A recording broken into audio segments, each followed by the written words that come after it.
In the oil sector, Nigeria and the Republic of Niger have signed a memorandum of understanding for the construction of a hydrocarbon pipeline and a petroleum refinery.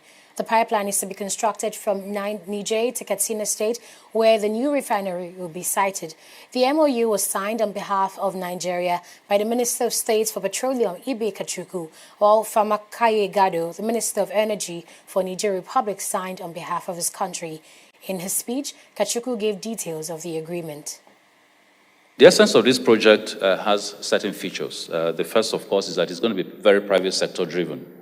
It is one of those refineries, greenfield refineries, we're hoping will be funded by private sector. And you find some of the GAD members who are here present are people from the private sector who are meant to hopefully produce the funding that will enable this go forward. It is envisaged that government may or may not participate, but even if they do, will be at a very minimal participation level.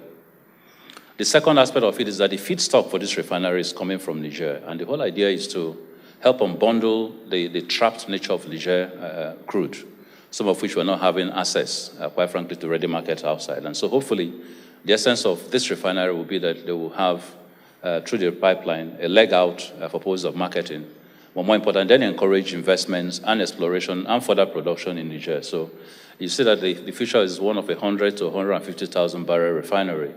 And it's going to be on sort of a staged development, depending on how much crude we're able to find in Niger.